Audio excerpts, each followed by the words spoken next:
Well, I've been reading and listening a lot to William Buhlman. He's the one who has been, for the last 40 years, practicing out-of-body trips. And he must have done hundreds of them by now. And he also teaches people how to do it.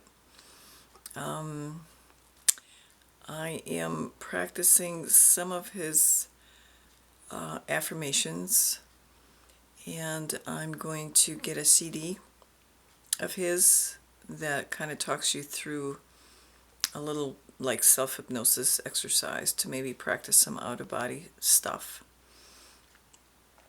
I think the more I can get familiar with not being in this thing, the easier it'll be once the natural death occurs. So,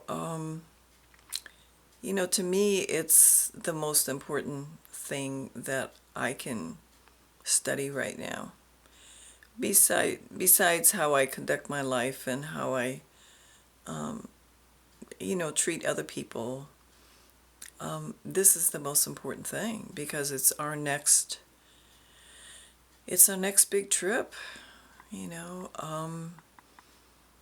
Doesn't matter how old you are. You can be 5 or you can be 105. You can go anytime. If you have kids, teach them what you think is true, because the truth is not out there. It's not anywhere. It's not anywhere. So I'm really not wanting to come back here. To heck with the circle of life and its little god minions. The circle of life, all these ideas are perpetuated in order to keep us anchored here.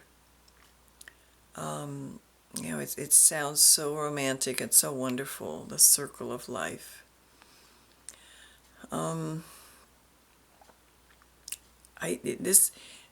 It can be, if you think, people who think that they are the body, that they are the emotions or your feelings,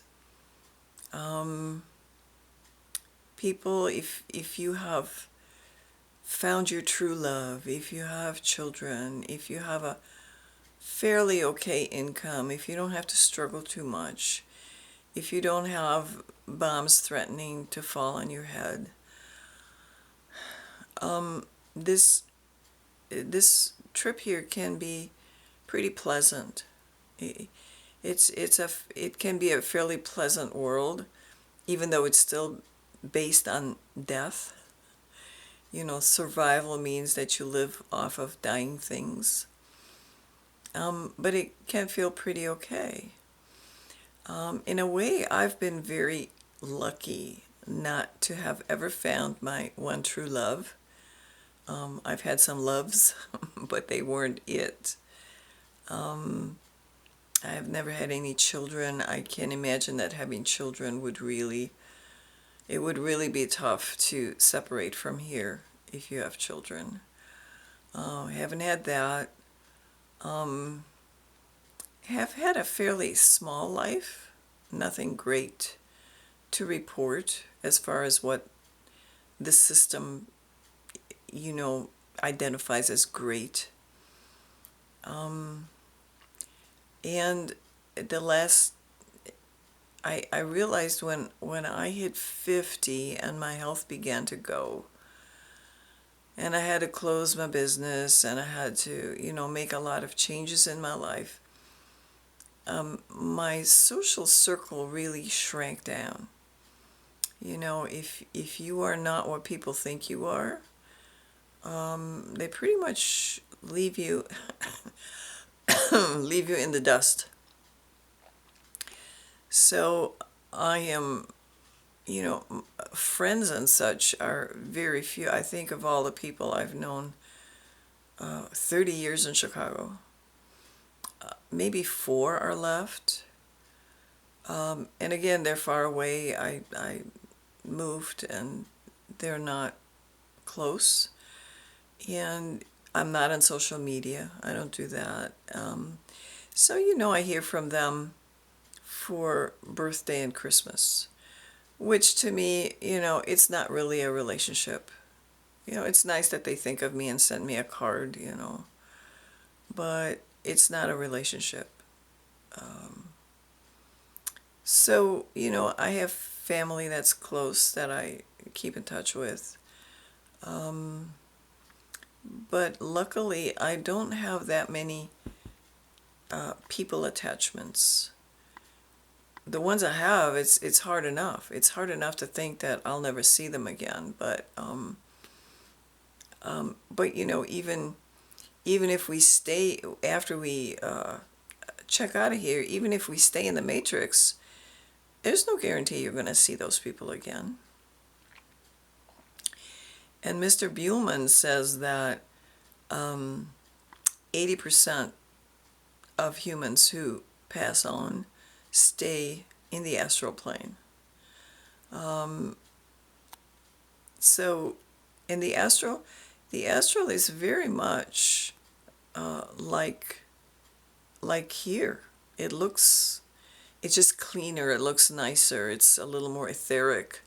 But they have buildings and they have rooms and they have meeting rooms and they have hierarchies and they have flowers and fields, people working in fields,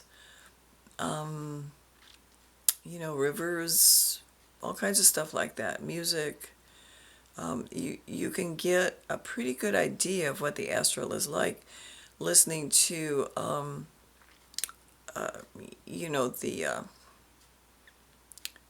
reincarnation. I'm sorry, the near-death experiencers. There are some very common threads that run through their testimonies. And then there are, those who have pre-birth memories. There are a lot of people who have pre-birth memories, and they report being in this wonderful place, lots of love and all that good stuff, but they are forced to come here, to come back.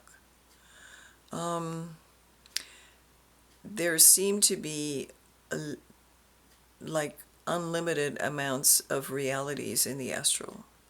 So again, as Mr. Buhlman says, and a lot of spiritual teachers say, that you experience what you believe. So if you believe that you're going to some heaven, there are many heavens available. If you believe that you're going to see your loved ones, you'll see them. I'm not sure if it's really them, but they'll certainly look like them. If you think you're going to meet your spiritual master, you'll meet that entity. So whatever people believe is what they experience. But eventually, it sounds like, from pre-birth memory people, sounds like they'll make you come back. Maybe they'll allow you to rest a little bit in whatever heaven you want to go to, and sing and praise and pray and whatever you do in heaven. And then you'll have to come back here. So, again, if you're tired of this place and you don't want to return, it seems to matter that we learn not to identify ourselves with bodies and feelings and gender and our stuff. We can enjoy it while we're here, but practice. That's why practice is so important. That's why meditation is so important, that you get in touch with spirit.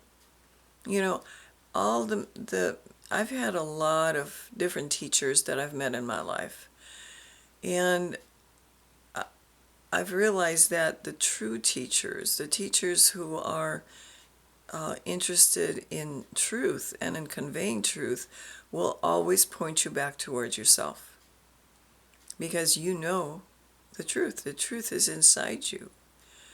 So they'll always point you there. There will be no dogma. There will be nothing that you need to believe in.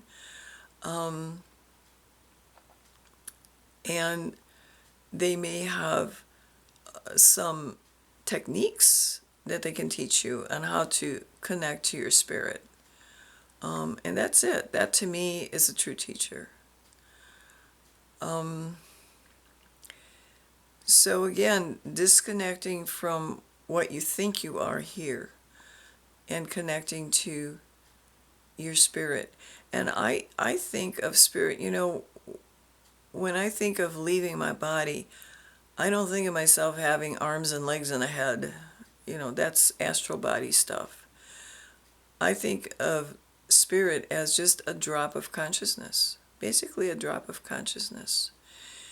And if I can connect with that, whatever I am, I can just zoom on out of here, out of this whole matrix manipulation area. I'm sure there must be other realities out there that don't require hive mind sort of submission, that don't require us to feed the gods with our energy. And the most important thing, I think, is when you leave the body, is that you just get used to being in spirit. You've just had who knows how many lifetimes, at least this one, but there may be hundreds more that you've experienced being in a physical vehicle. So being in spirit for a while and getting used to it and just seeing what your potential is seems to me to be a good idea. So, what slays me is that people don't want to talk about this. This is important, just to hope for the best, not good enough. Don't want to hope for the best anymore. I want to take responsibility. Taking it's about freedom. It's about gaining freedom and being totally responsible for the results. Being totally responsible for yourself. And not blaming anybody else, not pointing the finger, just taking total responsibility. To me, that's what freedom is. It's not about doing anything you want to anybody that you want. It's just taking responsibility for how your life turns out and how your afterlife turns out. That's a biggie to me. Of course, there's really no one I can talk to about this. Like I said before, my life has shrunk down, which is nice. I have a couple of family members close to me. The rest of them, there's quite a few of them. And we text and we talk on the phone, and they're all going to come and visit in October, so that'll be probably our last family reunion, and I can't see much getting together after that, especially with how the world's going. So it'll be nice to see everybody. If it still happens, who knows what's going to happen this summer. But so important to take care of your spiritual self. However you perceive that to be. But you're not your body. Bodies do not endure. Bodies don't last. So get in touch with your spiritual self so you're not surprised when you get out of your body and it's like, now what? I'm already practicing affirmations. Affirmations that hopefully connect me to spirit. And Buhlman has a good idea about making a recording or listening to a recording of his or something, but you can make your own recording of your own voice guiding you through the last hours or moments or whatever. The thing is, you might die suddenly, you know. So I'm thinking if it happens sudden, then at least I will have the affirmations in my head.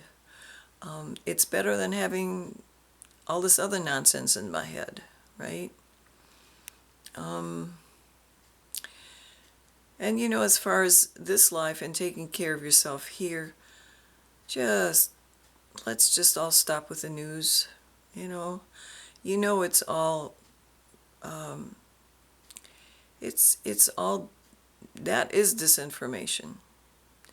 It's twisting, it's lying, it's straight out lying. Or not telling the whole truth, which is also lying. So you know, and this is what most people focus on these days. The whole world is focused on the latest Ukraine thing, you know. Oh, and this reminds me, you know, about being independent and being free. You know, we can see what being dependent does, especially between nations. You know, I guess Ukraine was the 80% of the wheat that feeds the Middle East and some of the other countries in Europe came from Ukraine. 80%. So it was evil genius to start that thing there, right? Because they've already told us we're all going to be very hungry very soon. So, yeah. But anyway, this is what happens when you rely on somebody else for your survival. Whether it's physical or mental or spiritual or emotional, learn to be on your own and be okay. You are okay. It's fine.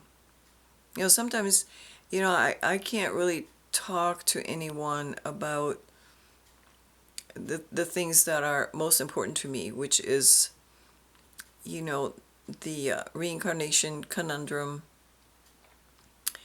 you know, and other spiritual issues. There's nobody to talk to. That's why I'm sitting here talking to myself. I know a few people listen, but it doesn't really matter how many listen. But,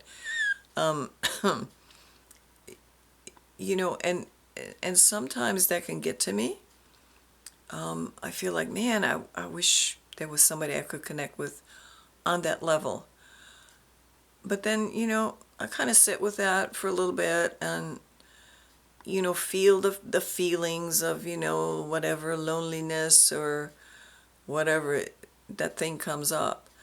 And then after a while, it's okay. You know, it's okay. I'm fine. I don't need somebody to agree with me. I don't need to agree with anybody else. You know, I'm all right, and it feels very empowering. So you know, if you hang in with your with whatever feelings come up, pretty soon they kind of melt away. Just sort of sit with them. And you know, as far as the news goes, just maybe watch them every couple of weeks, every 2 or 3 weeks, just to see what's kind of going on. But just don't dwell on it. Dwell on your own peace. Just peace. The world doesn't want you to feel peaceful. Have you noticed? They don't want you to feel peaceful. You know, and it's been insanity for a couple of years now. Just torture. They're just torturing humans. It wasn't great before, but the last 2 years have been very torturous. And, you know, if you're still functioning, pat yourself on the back. If you're still around and you're still functioning and you're out there doing your thing, good for you. Good for you. That's all I got. I hope you're well. Take good care of yourself. Take really, really, really good care of yourself. Bye. Thanks for listening.